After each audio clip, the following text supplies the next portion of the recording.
Welcome to the Health Inquiry. Today, we are opening the door to a conversation that is often kept behind closed doors. We are talking about suicide. For a long time, society has treated suicide as an unspeakable taboo, a hidden secret, or something that only happens to other people. But silence does not save lives. Education does. When we understand the true, systemic causes of a health crisis, we lose our fear, we lose our judgment, and we gain the power to take action. To understand why this conversation is so urgent, we only have to look at the devastating news that shook the sports world yesterday. On May 28, 2026, four-time Stanley Cup champion Claude Lemieux passed away by suicide at the age of 60. To the public, Lemieux was a mountain of strength. He was a ferocious, clutch NHL legend who won titles with the Montreal Canadiens, the New Jersey Devils, and the Colorado Avalanche. Just 3 days before his passing, he stood on the ice at the Bell Centre in Montreal, proudly carrying the ceremonial torch before thousands of cheering fans. He looked healthy, energetic, and completely fine.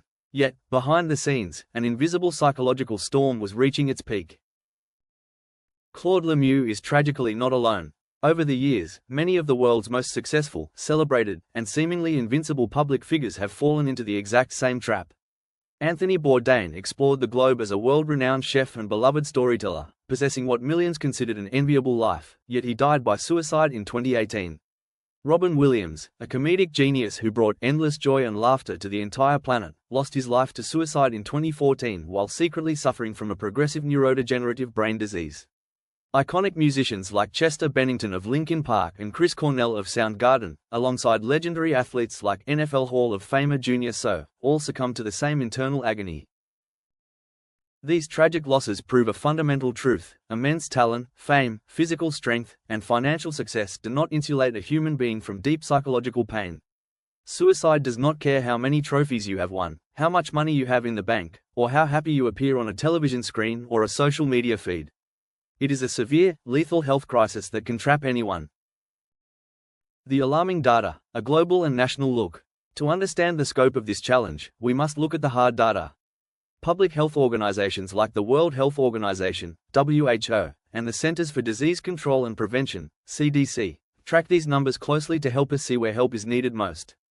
Globally, suicide claims the lives of approximately 740,000 people every single year. That means we lose a human being to suicide roughly every 43 seconds. For every single person who dies, an estimated 20 others make a non-fatal attempt. While many people think suicide is an issue unique to wealthy nations, the reality is that 73% of all global suicides occur in low and middle-income countries, where access to mental health care and support networks is often deeply restricted. In the United States, the crisis remains heavily pronounced. Following an all-time statistical peak in 2022, national suicide deaths have hovered around 48,800 per year. This translates to an age-adjusted rate of 13.7 deaths for every 100,000 people, meaning roughly 135 Americans lose their lives to suicide every single day. When we look closer at these numbers, several highly alarming trends emerge. The gender paradox. In the United States, men account for a staggering 79% of all suicide deaths. The male suicide rate is nearly 4 times higher than the female rate, largely because men are far more likely to use highly lethal, irreversible means during an emotional crisis. However, women are actually 49% more likely than men to attempt suicide. Women experience a much higher rate of non-fatal suicide attempts and hospitalizations, but because they tend to use less immediately lethal means, they have a higher rate of medical survival. The lifespan spikes. Suicide affects people at all stages of life, but the risk rises sharply at the opposite ends of the age spectrum. For young people aged 10 to 34, suicide is the second leading cause of death. Yet, the demographic group with the absolute highest rate of suicide in America is men aged 75 and older, peaking at over 40 deaths per 100,000 people. Older adults frequently face a compounding mix of chronic physical illness, structural isolation, and grief over lost loved ones. Rising vulnerability in communities of color. While suicide rates among white Americans have remained largely flat over the past decade, rates have climbed dramatically among minority populations. Over a recent 10-year span, suicide rates among Black Americans surged by 53%, while rates among Hispanic Americans rose by 27%. Meanwhile, indigenous communities, specifically American Indian and Alaska Native populations, enjoy the highest baseline suicide rate in the entire country, at 22.5 deaths per 100,000 people. The youth screen time trend. For children and teenagers, public health researchers have identified a worrying statistical link between the rise of smartphones and declining mental health. Since the early 2010s, increased screen time, the addictive nature of social media algorithms, and the constant exposure to cyberbullying have severely disrupted sleep patterns and driven up rates of depression and anxiety, particularly among young girls. Dismantling the myth. It's never just one thing. When a tragedy like the loss of Claude Lemieux happens, our natural human instinct is to look for a simple explanation. We want to point to a single event and say, that is why they did it. We blame a recent breakup, a bad business failure, or a public scandal. But medical science tells us that suicide is never the result of just one single event. It is a slow, compounding process. It is a tragic alignment of multiple factors that build up over time until a person's coping mechanisms completely collapse. To help people understand, remember, and identify how this crisis develops, we can look at the causes through a unique mechanical analogy, a firearm. For an accidental or tragic shooting to occur, 3 distinct stages must happen in order. Someone must obtain a gun, someone must load a bullet, and finally, someone must pull the trigger. By breaking down the causes of suicide into these 3 clear categories, the priming factors, the driving forces, and the acute triggers, we can clearly see how a person moves from a position of lifelong vulnerability to an immediate, life-threatening emergency. Phase 1. The priming factors, obtaining the gun. The first phase consists of the priming factors. In our analogy, this represents obtaining the gun. If a person has these priming factors, it does not mean they are in immediate danger, nor does it mean they will ever attempt suicide. Rather, these are the foundational biological, genetic, and environmental vulnerabilities that establish a person's long-term baseline risk. They mean the weapon is present in the layout of the person's life, waiting in the background. Genetic heritability and family history. Just like physical traits, psychological vulnerabilities can be passed down through generations. Extensive twin and adoption studies reveal that the heritability of suicidal thoughts and behaviors ranges between 30% and 55%. This genetic risk exists independently of inheriting a specific mental illness like depression. A person can inherit specific neurobiological traits, such as an overreactive stress system or lower impulse control, which make him structurally more vulnerable to severe emotional pain later in life. Fault lines in brain chemistry. Inside the brain, several critical systems serve as the foundation for emotional health. The first is the hypothalamic pituitary adrenal axis, which acts as the body's primary control center for stress. When a person inherits or develops a faulty, hyperreactive stress axis, their body and brain treat normal life stressor as massive, catastrophic emergencies. Additionally, baseline deficits in the brain's serotonergic system, the network that processes serotonin, naturally incline an individual toward chronic low mood, pessimism, and reduced cognitive control. Organic brain trauma and neurodegenerative disease. Sometimes, the physical structure of the brain is altered by injury or illness. This is an incredibly common background factor among professional athletes, particularly in high-impact sports like hockey and football. Repetitive head impacts can lead to chronic traumatic encephalopathy, a progressive, degenerative brain disease. CTE physically destroys areas of the brain that regulate mood, emotion, and impulse control, leaving retired athletes to battle profound, organic depression and anxiety that they cannot simply think their way out of. Similarly, neurodegenerative conditions like Lewy body dementia and Alzheimer's disease physically alter brain pathways, causing deep anxiety, paranoia, and emotional confusion. Early childhood trauma and adverse experiences. The environment we grow up in shapes the architecture of our developing brains. Severe childhood trauma, such as physical, emotional, or sexual abuse, prolonged neglect, or witnessing domestic violence, acts as a massive background risk factor. These early adverse experiences flood a child's brain with toxic stress hormones, permanently altering how their neural pathways adapt to pressure. As adults, these individuals often have a much lower baseline resilience against life's regular hardships. Personality architecture, perfectionism and pain habituation. Certain long-term personality traits drastically raise a person's vulnerability. The first is extreme, unyielding perfectionism. Perfectionistic individuals tie their entire self-worth to flawless achievement, high status, or an unblemished public image. They hold themselves to impossible standards, meaning that any perceived failure is viewed as a total, identity-shattering disaster. The second trait is an inherent fearlessness or habituation to physical pain. To carry out an act of self-harm, a person must overcome humanity's strongest instinct, the survival instinct. Individuals who have become desensitized to bodily injury, whether through severe physical trauma, combat, surgeries, or high-impact contact sports possess a much higher statistical risk because the physical fear of self-injury has been eroded. Phase 2. The driving forces, loading the bullet. The second phase consists of the driving forces. In our analogy, this represents loading the bullet. These are the active psychological states, psychiatric conditions, and mindsets that take a background vulnerability and turn it into a live, highly dangerous weapon. When these factors are active, the mechanism is primed and ready. The person's worldview begins to narrow dramatically, and their psychological pain begins to feel constant and unyielding. Active, untreated psychiatric illnesses. The presence of a severe, active mental health condition is one of the primary ways a bullet is loaded into the mechanism. Major depressive disorder and bipolar disorder structurally alter a person's cognitive processing, filtering every thought through a lens of profound negativity and despair. Borderline personality disorder introduces intense emotional discontrol and a terrifying sensitivity to interpersonal conflict. When these illnesses are severe and left untreated, the emotional pain becomes a constant, grinding agony. The toxic catalyst of substance and alcohol misuse.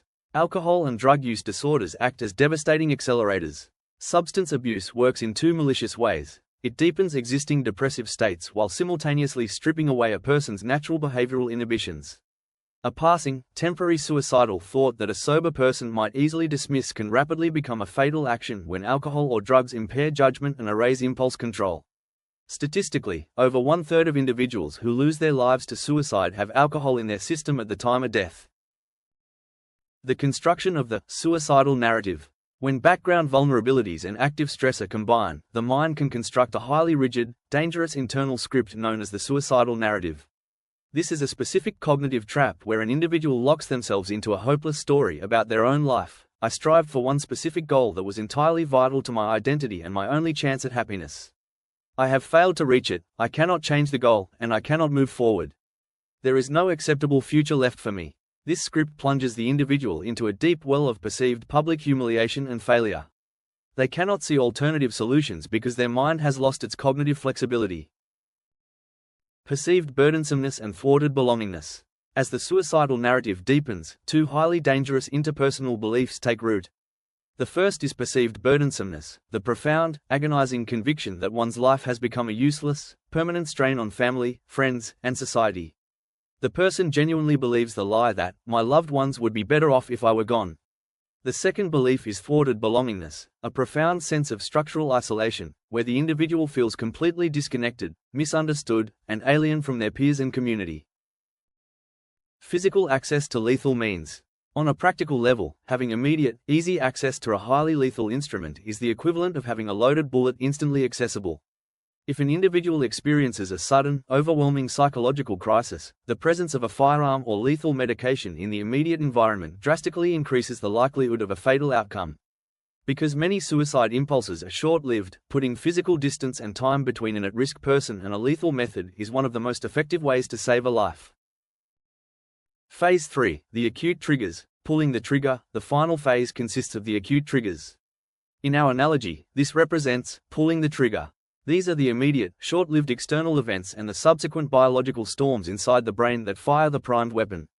An acute trigger collapses a person's remaining mental defense systems, plunging them directly into a life-threatening behavioral emergency.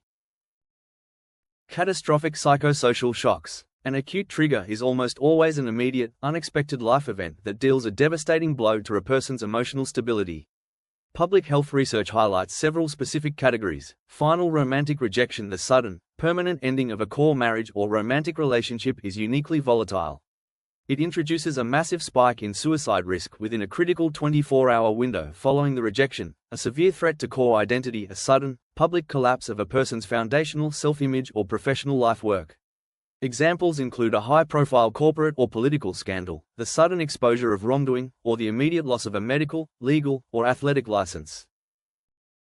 Catastrophic financial ruin. Experiencing sudden bankruptcy, an immediate eviction notice, or a massive, unforeseen business collapse that instantly destroys a person's sense of security and provision. the onset of intractable physical pain, receiving a sudden, terminal medical diagnosis, or experiencing a sharp, unmanageable escalation in chronic physical agony that medical treatments cannot dull, severe bullying and social contagion, experiencing intense, relentless cyberbullying, or suffering the immediate emotional shock of losing a close friend, family member, or public icon to suicide, which can inadvertently validate the act for a highly vulnerable person. The brain's final emergency, suicide crisis syndrome. When an acute trigger strikes a primed mind, it can spark a distinct, short-lived medical emergency known as suicide crisis syndrome. This is not a slow, lingering depression. It is an intense psychological storm that typically lasts anywhere from a few hours to a maximum of a couple of days. During suicide crisis syndrome, the brain undergoes a structural and emotional breakdown characterized by 5 chief indicators. 1. Agonizing mental entrapment, a sudden, claustrophobic panic where the individual feels an overwhelming, desperate urge to escape an unendurable situation, but every single cognitive exit route feels completely blocked. 2. Severe emotional discontrol, a massive, blinding wave of psychological pain that hits the brain's receptors with the same intensity as a severe physical injury, making it impossible to think clearly. 3. Loss of cognitive control, the mind completely surrenders to a rapid, chaotic loop of intrusive negative thoughts. The individual can no longer choose to stop thinking about their crisis. The thoughts are entirely controlling them, often causing a physical sensation of intense pressure or a severe headache. 4. Acute, severe insomnia. The chaotic, looping thoughts completely destroy the ability to sleep, keeping the individual awake through the darkest hours of the night and stripping the brain of its capacity to self-regulate. 5. Social withdrawal. The individual makes an immediate, frantic retreat from the world, cutting off communication and hiding their internal storm from the very people who might step in to save them. When a human being enters this active crisis state, they are in a state of cognitive shock. They cannot process long-term reasoning, future planning, or traditional verbal therapy. It is a critical medical emergency that requires immediate environmental safety and medical intervention to allow the biological wave to safely pass. Taking action, how we can disarm the storm. The ultimate goal of breaking down suicide into these 3 phases, the priming factors, the driving forces, and the acute triggers, is to show that suicide is preventable at every single stage of the process. Just as a firearm can be safely intercepted, disassembled, or unloaded before it is ever fired, we can step into a person's life journey at any point to change the outcome. When we look at the priming factors, obtaining the gun, our focus is long-term prevention. We can support early childhood environments, address trauma early through counseling, openly discuss family histories of mental health, and help our children build a self-worth that is not tied to flawless perfectionism. For our athletes and veterans, we can invest heavily in brain health monitoring and support systems as they transition out of their high-impact careers. When we look at the driving forces, loading the bullet, our focus is midterm intervention. We must actively dismantle the social stigma that stops people from seeking help for depression, anxiety, substance abuse, and personality disorders. We must learn to listen closely when a friend starts slipping into a hopeless life narrative, gently challenging their black and white thinking and reminding them that they are never a burden. Crucially, we can practice environmental safety by ensuring that when a loved one is going through a dark season, lethal means like firearms and medications are securely locked away outside their immediate reach. Most importantly, when we look at the acute triggers, pulling the trigger, our focus is immediate crisis response. If you notice a friend or family member suddenly hit by a catastrophic life event, a sudden divorce, a business collapse, or a public loss of status, do not wait for them to ask for help. Look closely for the signs of suicide crisis syndrome. Watch for the sudden insomnia, the pacing, the racing thoughts, and the frantic social withdrawal. Remember the primary rule of crisis care: you cannot simply trust an acutely suicidal person to tell you the truth. Out of fear of being hospitalized, stopped, or judged, a person in a lethal storm will often tell you they are completely fine, or looking forward to a trip, just as Claude Lemieux and Anthony Bourdain appeared vibrant to the world just days before their passing. We must trust our gut feelings, look at the objective behavioral signs, and step in with direct, unconditional support. If you need help right now, if you are reading or listening to this article and you realize that you are currently trapped in the rabbit hole of hopelessness, if your thoughts are racing out of control, or if you feel like you are facing an unendurable situation with no exit, please hear this. The storm you are feeling is real, but it is temporary. It is a medical wave that will pass, and you do not have to carry it alone. Support is available to help you disarm the crisis and navigate to safety. In the United States, you can call or text 988 at any time to reach the Suicide and Crisis Lifeline. It is completely free, 100% confidential, available 24/7, and connects you directly with a compassionate professional trained to support you through the immediate emergency. You can also text HOME to 741741 to connect with the crisis text line. In Canada, you can call or text 988 to reach the National Suicide Crisis Helpline for immediate, bilingual support. International, if you are outside North America, please contact your local emergency services immediately, or visit findahelpline.com to find free, confidential, immediate crisis support available in your specific country. The health of our minds is just as vital as the health of our bodies. Let's keep inquiring, let's keep learning, and let's look out for one another. Thank you for watching. If you feel this episode helpful, please leave a comment, share it with someone you care about, and subscribe this channel for future episodes. We will see you next time on the Health Inquiry.